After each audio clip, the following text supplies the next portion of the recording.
안녕하세요. 오늘은 민수기 22장의 말씀을 가지고 하나님의 음성을 듣는 믿음, 이런 제목으로 함께 은혜를 나누죠. 이스라엘 백성들이 이제 가나안 땅 입구에서 모압과 대적하게 됩니다. 모압 왕 발락은 이스라엘 백성들을 이기기 위해서 당시에 유명한 무당이었던 발람 선자를 초청해서 이스라엘을 저주하여 그들을 무너뜨릴 계획을 세우게 되죠. 이 발람은 거짓 선자로 모압 왕이 보냈던 많은 재물에 욕심을 가지게 되었고, 결국 하나님께서 원하시지 않는 일을 그 욕심대로 하다가 결국 나중에는 심판을 받는 사람이 되고 맙니다. 발람은 처음에 하나님이 원하시지 않는 일이라고 사양을 했어요.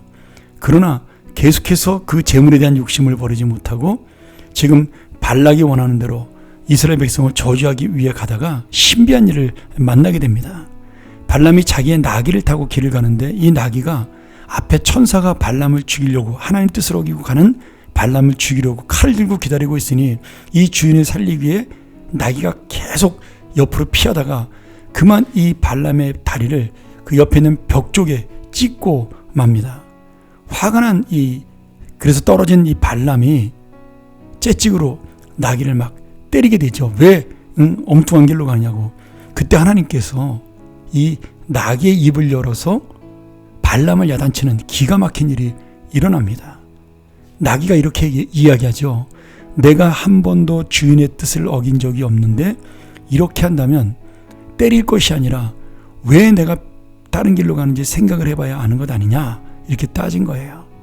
나귀의 책망을 듣고 발람도 신령한 눈이 띄어서 길에서 하나님의 천사가 칼을 들고 자신을 죽이기 위해 기다리는 모습을 볼 수 있었습니다. 그러니 이 나귀는 발람을 위해 그렇게 피하고 어려운 길을 갔던 것인데 발람은 어리석게도 영안이 어두워서 그것을 보지 못한 거죠. 참 놀랍지 않습니까? 선지자는 하나님의 음성을 못 듣고 나귀는 들었다. 선지자는 천사를 못 보았는데 나귀는 그를 볼 수 있었다. 여러분, 오늘 이 말씀이 주는 의미를 아셔야 돼요. 내가 하나님 앞에 믿음대로 살지 못하면 나귀도 듣는 하나님의 음성을 듣지 못합니다.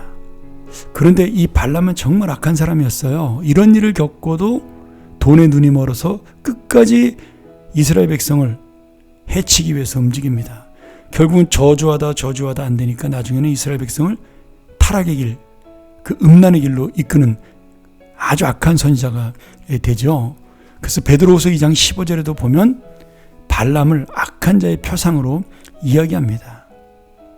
오늘 여러분, 성도에게 있어서 가장 중요한 분별력이 필요합니다.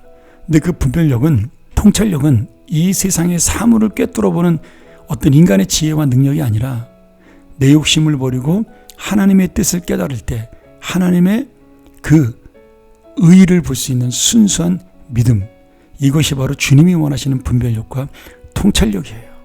또한 이것이 바로 하나님의 음성을 듣는 믿음이요, 하나님의 뜻을 볼 수 있는 믿음이 되는 거죠. 세상에 통찰력이 있고 지혜가 많다고 해서 욕심을 버릴 수 있는 것은 아닙니다. 오히려 남보다 똑똑하기에 더 많은 욕심을 가지는 게 사람이죠. 그래서 우리가 이 놀라운 지혜와 능력을 가지고도 하나님의 뜻을 깨닫지 못하고 하나님의 음성을 듣지 못한다면 우리는 나기만도 못한 인생이 될 수밖에 없는 겁니다. 오늘 다시 한번 우리가 이 발람 선지자의 교훈, 나귀와의 대화를 생각하면서 내 마음과 내 욕심을 내려놓고 오늘도 주님 앞에 정말 하나님의 음성을 듣는 믿음으로 살게 해달라고, 주님 앞에 순종하는 믿음으로 살아 그 주님의 뜻을 이루는 인생이 되게 해달라고, 귀한 그런 믿음을 달라고 기도하는 오늘 하루가 되기를 주의 이름으로 축원합니다. 함께 기도하죠. 아버지 하나님, 감사합니다. 우리는 나귀보다 나은 인생으로 주님의 음성을 들을 수 있고 주님의 말씀을 들을 수 있으니 감사합니다. 날마다 듣는 이 새벽 묵상, 날마다 보는 성경 말씀, 주일마다 듣는 하나님의 말씀이 정말 나귀보다 더 높은 주의 뜻을 깨닫는, 나귀가 깨달았던 그런 눈으로 보는 것으로 아니라 내 마음의 실천까지도 나아가는 하나님의 귀 기울이는 자, 하나님의 음성을 듣는 자가 될 수 있도록 인도하여 주옵소서. 나기모도 못한 부끄러운 인생이 아닌 하나님의 참된 믿음의 사람으로 살게 하여 주옵소서. 예수님의 이름으로 기도합니다. 아멘.